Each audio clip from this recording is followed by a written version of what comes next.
Assalamualaikum dan selamat sejahtera kepada semua. Hari ini saya akan membuat satu video refleksi mengenai program yang dianjurkan oleh pihak UiTM iaitu tayangan patriotik yang bertemakan Malaysia Prihatin, Jubli Emas Rukun Negara dan hashtag Kita Mesti Menang.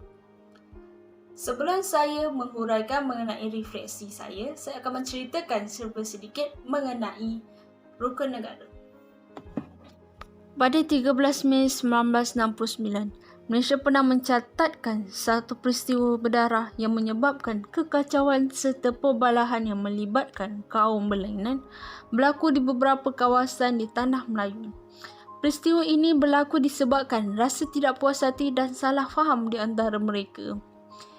Disebabkan peristiwa ini, kerajaan melihat perlunya satu cara untuk mengatasi masalah ini.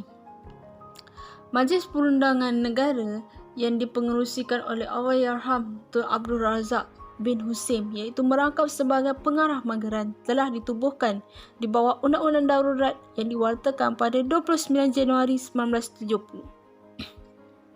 Majlis Perundingan Negara bertanggungjawab menjadi pemikir dalam rangka perpaduan negara dan mencari satu cara untuk mengatasi garis pemisah antara kaum.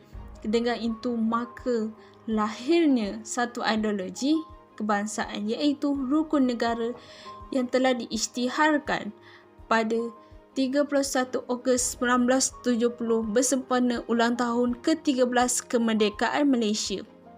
Terdapat 5 prinsip dalam Rukun Negara. Yang pertama, kepercayaan kepada Tuhan. Yang kedua, kesetiaan kepada raja dan negara.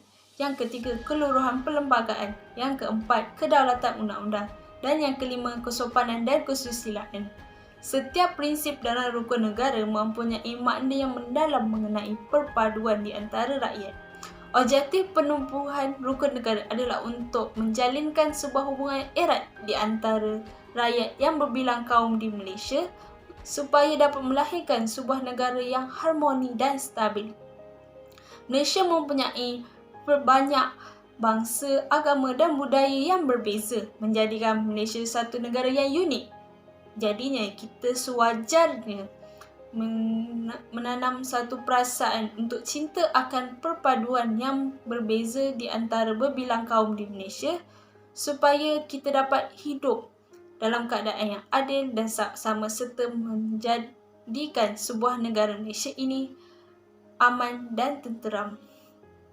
Ingin saya katakan bahawa kita sewajarnya memahami serta menghayati setiap prinsip dalam Rukun Negara supaya perasaan perpaduan yang erat di antara rakyat berbilang kaum di Malaysia dapat tersemat dalam hati.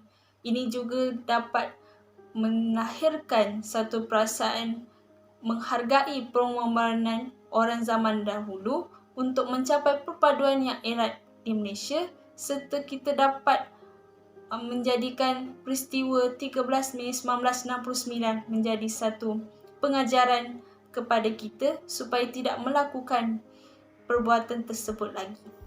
Sekian itu sahaja daripada saya. Terima kasih.